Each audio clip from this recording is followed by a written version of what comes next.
Today's episode of Wine Time Fridays is brought to you in part by our friends at Naked Wines and Liberty Lake Wine Cellars.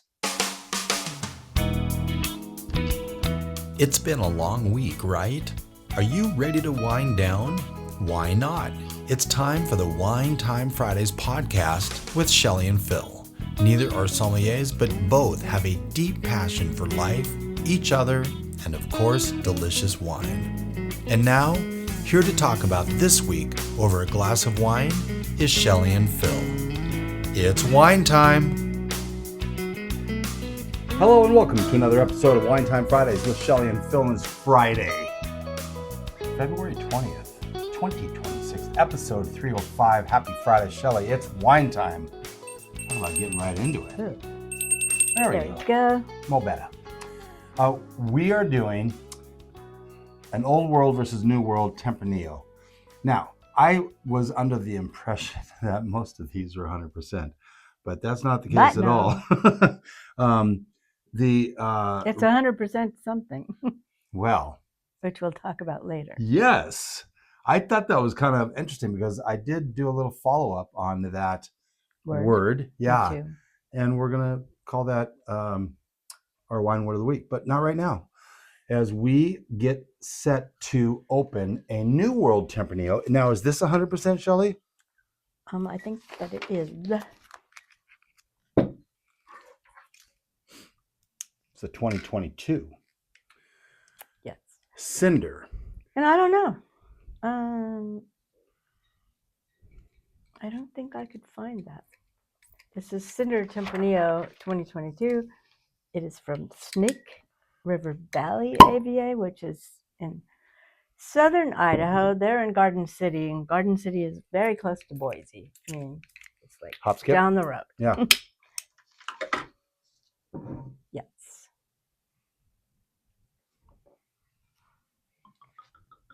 We're jumping right in. Yeah, I mean, no reception wine. What the heck's wrong with us? I don't know. Besides a lot. So this has some grapes from Oregon and sawtooth. Really? Mm-hmm. Interesting. Well, so it says Snake River Valley on it, right? So it's part of Oregon in the Snake River Valley. That very well could be. There's part of the Columbia Valley, goes into Oregon a little bit, and Washington. Remember that Eternal now is just on the other side of the border, Milton Free Water. By the way, we will need to talk a little bit about Eternal. Brad is just doing some things there that are so cool. He's got something going every freaking day. And so... Yeah, he looks very busy in his newsletter. Yes. By the way, sign up for the newsletter. They just had a little baby boy. It's finally home. So yay! Well, he was in the NICU. Yeah, I know a little bit about NICU since I was a NICU nurse for many years. Yes. So I'm glad he's not in the NICU anymore and back home. So congrats now to their new baby boy and their new life. Oh, I think his newsletter said something like, "I have a new appreciation for sleep." Yeah, that's so funny. To health, wealth, and abundance, gratitude, romance, and peace on earth. That's pretty. And little Brad's baby boy. I forget his name. Yum, that's good. So Cinder, we have talked about them before. We have. And we visited Cinder a couple of years ago when I was at the Polka Powerhouse celebration. We went over there, and they were the ones who had the reception wine as you walk in, which is really delightful. They don't make that particular one anymore. No, it's a blend, huh? I said, Nikki, come on. We've just been talking it up, and no more. Yeah, it was good. Sure, they still. So this is Melonie Krause, who's the winemaker, and her husband Joe Schnurr. Melonie grew up in Boise. I think she met her husband at college. And seems like she was very athletic. She was on the cycling team. She did skiing and triathlon. So she is very busy. I've got a little news about Melonie. Okay. which I think is going to happen April. I think it's April 20th is the Seasons Wine Maker dinner with Ooh. Cinder. And Yay. I'm not sure if Melonie's coming up for that or if we're still working out the logistics, but we're hoping Melonie will come up. You know, these people in the wine business are super busy. So it's I'm not going to say an act of Congress, because sometimes act of Congress, they don't get it right even through the whole thing. But they're busy people. And they're juggling all this stuff. So we hope Melonie will be there. What we can say about a wine dinner at Seasons, we just came off a really good one. Yeah, that was great. Featuring Rivara. Yeah. Food was amazing. I interrupted. As you were with Melonie, athlete. Oh. Well, they founded Cinder. From what I understand, that 2008 is when they had the warehouse, but I think Melonie was making wine since 2006. And when they first had their warehouse, they were sharing it with other people, and slowly those people left and they took over more and more of the footprint. And now it's just them in the warehouse. And it's a really delightful little tasting room. It is. Yeah. Really pretty. I So comfortable, I think. Thanks, Lucy. Lucy, no. Come here.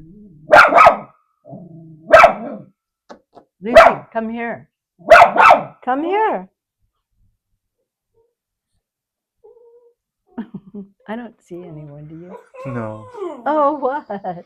Wine. Do you want to be picked up? Oh my God, you're such a Oh, there are people out there. Oh no.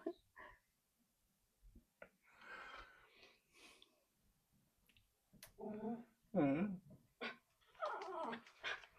you want to get up on my lap? Pick her up. Now you can't see anybody. Almost can't see anybody. Almost. So you were just saying how comfortable it is? Yes, the tasting room was comfortable. It was comfortable. We had a good time there. I might have to put her in the office. They're almost gone. We'll have to wrap it up before they get back. Are you done? I'm not even sure if all the people on YouTube are seeing this, Liz. They're walking so slowly. All right, all gone. Thank you. All gone. All gone. Thank you. Come over here and lie down. Hurry, run. Come here. Lie down. Lie down. Lie down. Take chill pill. Okay. Liz. Let's continue on. There we go. All right. Very comfortable tasting room. Yes. Welcome back. Wine Time Fridays. For those Shelley, of you on Phil, and Lucy. and Lucy. Look, Lucy's me now. Needs to be picked up because there are people on the golf course that she sees. Yeah, we had a little snow this week, didn't we, Shelley? Yeah, we did. Yeah. So people are out for a snowy walk. I mean, you know, as much as it fell, then much of it melted. You know, it's mid-February. It's February. And the tulips are popping out, so I hope they're okay now. Oh, they'll be okay with a little snow. If it gets too cold. It's going to be 24 tonight. Yeah, tonight. Okay. That's coldish. Yeah, that'll. Mm-hmm. I don't think tulips like that temp. Nope. I love the fact. Here, watch this. If you're watching on YouTube, Lucy loves her wine. She hates wine. Okay. Talk about killing rhythm. What else have we got about Cinder? That's it. Let's go to our next wine. Well, I want to point out a couple things first. Oh. Because we'll do the next wine after the break. I wanted to remind people, because in this day and age of AI, we are 100% human-generated content. This is us. Look at our dog. If you're watching on YouTube, she's standing at attention. This is really us.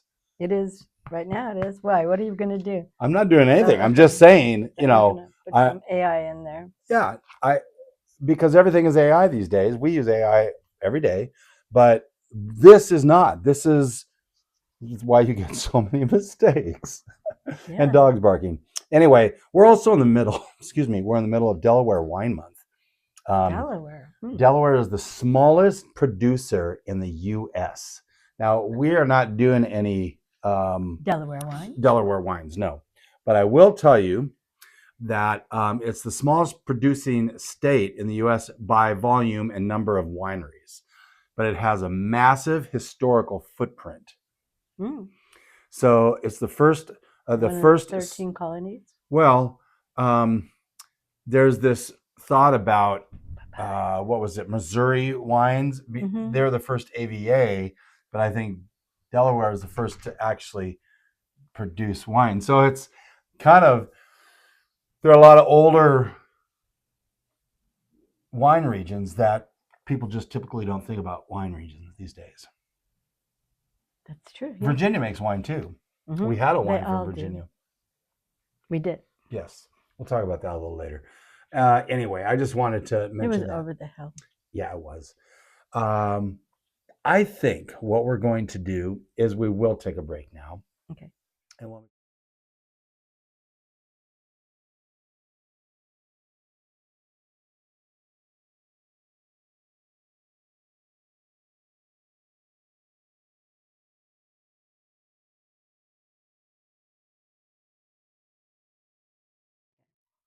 Welcome back to Wine Time Fridays with Shelley and Phil. Phil and Shelley. No, I guess I should say Phil and Shelley when I say it. No. Well, then you have to say it. No, here's the thing. Shelley, you're always first. I'm not. Not when I say it. Welcome back to Wine Time Fridays with Phil and Shelley. Episode 305. See, I get to have creative license, permission or whatever. Okay. Yes, and we're talking about New World versus Old World Tempranillo. So if you're not really sure about New World versus Old World would be in Europe and some places like South America, right? Mm-hmm. Yeah. Okay. Or South Africa. I don't know. New World definitely is the United States, Australia, New Zealand, and places like that. So Old World. Oh my goodness. Old World wines tend to have less alcohol than New World wines, and New World tend to. Yep. New World wines generally are more fruit forward. Generally. Than Old World. Yeah. So this one now is Rioja, which I was under the impression it was mostly. What a mess maker. Mess maker. So here's trying to get 2 bottles of 100% Tempranillo. Yeah. However, that's not the case. It's 100%, but it's 100% Vidau. Yeah. Vidau. And what that means, it's a style of wine that emphasizes traditional and family oriented and has different values in a certain area. So, however, so this is 100% Vidau, but it is 40% Tempranillo, 40% Garnacha, and 20% other. I didn't know you could do that. So a part of this, and she hates the wine dripping down the label too. By the way, this onto the table. 2011 Rioja. And so it's not only Old World, it's older. Yeah. So really, these couldn't be 2 different wines, but couldn't be more different. More different. Yeah, they're very different.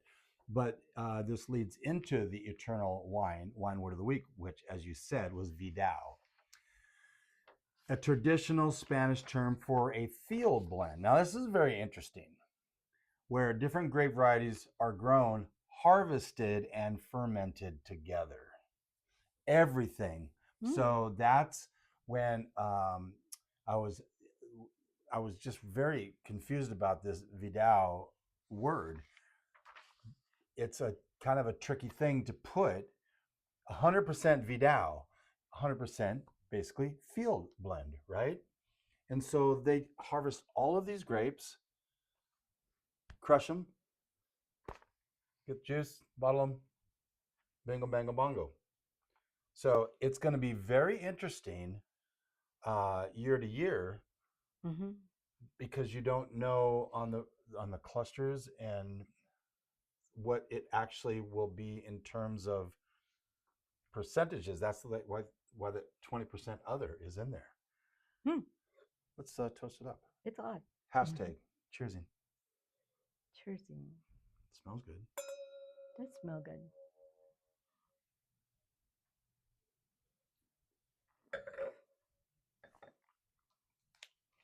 It's good.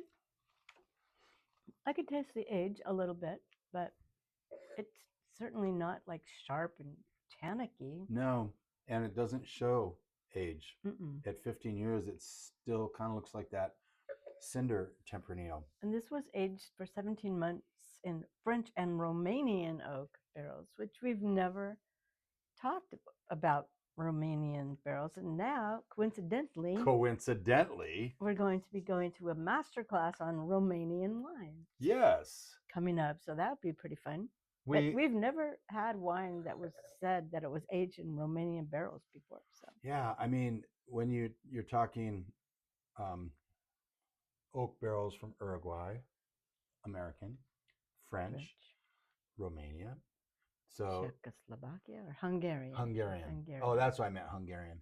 But it's like, so big deal, right? An oak is an oak is an oak. No, because it's living in different dirt, different terroir.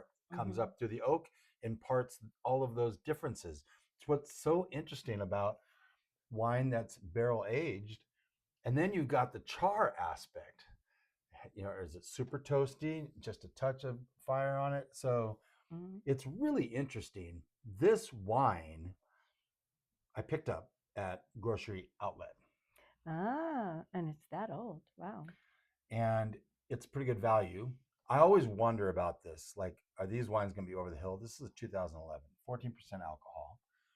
The value when you look online, not just given what they say, $50 bottle of wine. We got it for 10. That's a good value. It is. I think so. And so, look, if you're looking for gifts in the area, go over there. Yeah, grab. I mean, gosh, if you get 5 of these, it's $50, and for $250 worth of wine, essentially. You just have to be careful because you don't know how they've been stored. You know, I don't know the reason why grocery outlet gets these. I don't know. I have a thread going with Gemini now. Oh, nice. It's a grocery outlet thread. So I'll just take a picture of the label, say, guess where I am, put the label down. Oh, you're at grocery outlet again. Well, you've got yourself a pretty good one there, or whatever it is. Yeah. So this one, we didn't talk about what Cinder would pair with, but this one is paired with, pairs well with cured cheeses, beef, roast, big or small game. That's kind of odd, big or small game. Wild boar, venison, and sauced or spicy meats. And whereas the Cinder, they recommend ribeye. Yes, ribeye, roasted tomatoes, and goat cheese polenta. I noticed you steered away from the elk. Bolognese. Elk bolognese. Well, that would be saucy meat, so that's sort of the same as sauced for the Arvum. So the Cinder is $42 at the winery or area stores. This one $50 unless you go to grocery outlet, and it's $10. But I did a lot of research on this Arvum because I'm very skeptical when they say elsewhere this price. So anyway, I think this is really interesting. Now, both of these wines come from high altitude regions. Boise is high altitude? Cinder's grapes are grown in the Snake River Valley, volcanic ash at 2,500 plus elevation. In the valley? Well, that's the I know, Snake but River goes through the valley, but the Yeah. valley can still be up. And it's mirroring the rugged high plateau conditions of Rioja. So it's really interesting. They're both high elevations. I didn't realize that that's considered high desert down there Oh in yeah, that area. So interesting. These are both pretty good. yeah. I I'd like say, this cinder a little better. But... it's because it's fruit forward. hmm Yeah, it's we like easy fruit drinking, forward. but I can see where this would, Pair well with some of those things. yeah, for sure. We have some fun things coming up. Like, for instance, we have a pop-up tasting in Spokane that we're going to be at, and it's open to the public. hmm From wines from Chelan. Lake Chelan. Yes. That's pretty good. You're close on that. It's not Like- Chelan, but it's Chelan. Chelan. Yeah. It's the Chelan Wine Alliance Discover pop-up tasting in Spokane, Thursday, February 26th. At the Davenport, which is beautiful. And Shelly's like, well, I said it was Rotary. And she said, well, we don't have a speaker. We can cancel. Well, she's the president, so yes, we can. And yes, we did. Now you can get $15 off of general admission or VIP. Look, the link is below, and then type in Lake Chelan Wine. And you'll get $15 off by just using that promo code. Yep. We're doing lots with promo codes, aren't we, Shelly? We are. We might as well say who we've got coming up next week. Yeah. It's Brooke Kochman Yeah, it is. with Vanguard Valise. Yes. We happen to have already recorded that, and she was so pleased with how things went. She's like, I would like to throw a bone to your Wine Time Fridays listeners. Any product you get from Vanguard Valise or their second label, essentially, Fly with Wine, 20% off. And they have a special going. And they have a special going, yeah. You'll look at the specials. I think you get, there's some things going. And we're going to do a giveaway. Probably do that next week. But you can take advantage of this right away. And for as long as we know, I mean, there is no limit on when. Yeah. You just go to VinguardValise.com. And Vanguard Valise is luggage to carry your wine in. So it's all padded and very sturdy, super so sturdy. sturdy. Yeah. You can get your wine back home safely. Yeah, you could go to Costco, or you could go, there's a number of Well, areas. Costco is going to carry it. Yeah, and pay retail price. Or you can use the Wine Time Fridays 20 code in the promo box and get 20% off. That's what I would do. Yeah. But so just look below. You're getting a bonus this week because of when we recorded this. And so that's kind of good. What else did I want to say? Some wines we enjoyed this week. Eternal Wine, Quest Syrah. We had the Icon Rock Signature Chardonnay, Wild Hills Pinot Noir, and Wild Hills Rosé. That was what we had from the hospice tasting. Oh, yeah. Yeah. Some wines we did not enjoy this week. That Norton Cabernet Franc.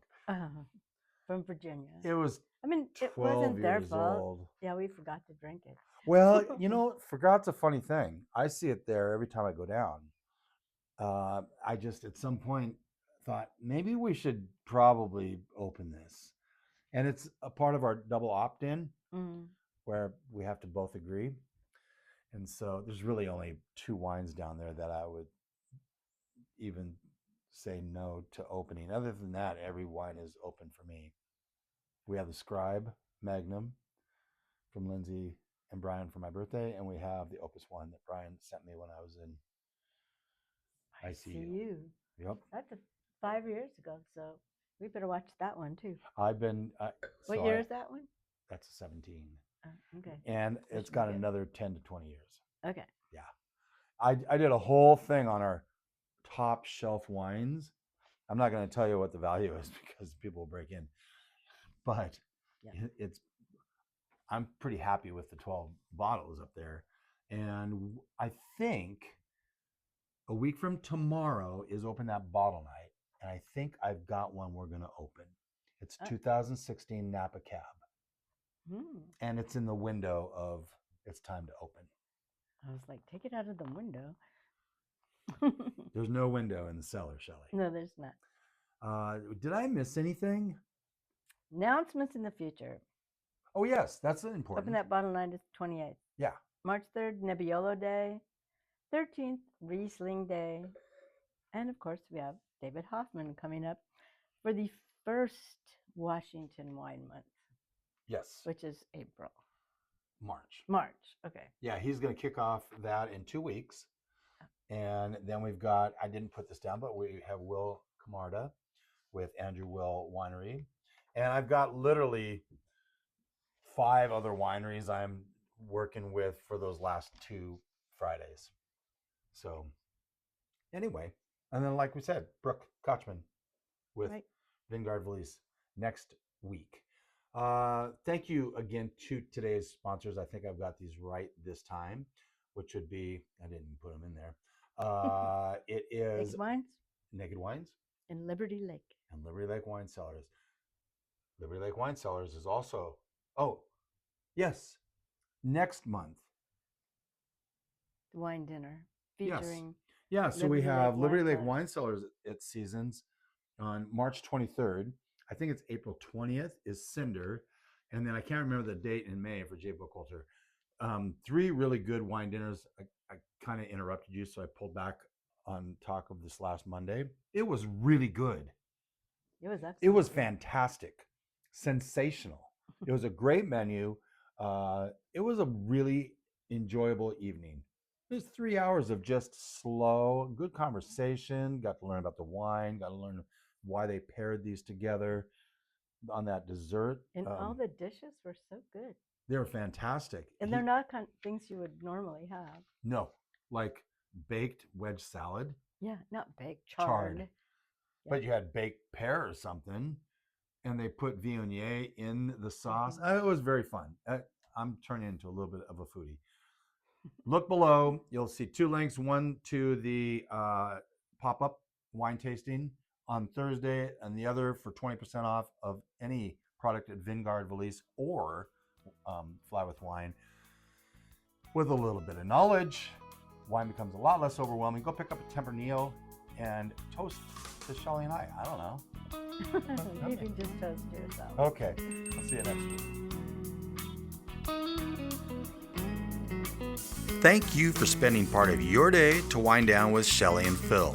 Remember, you can listen to any episode of the Wine Time Fridays podcast by visiting winetimefridays.com or wherever you get your podcasts. And join us on our Wine Time Fridays Facebook page, Instagram, or on Twitter, which is @VintageTweets, for daily conversation. Until next week, here's our toast to you. To health, wealth, abundance, gratitude, peace on earth, and of course, romance.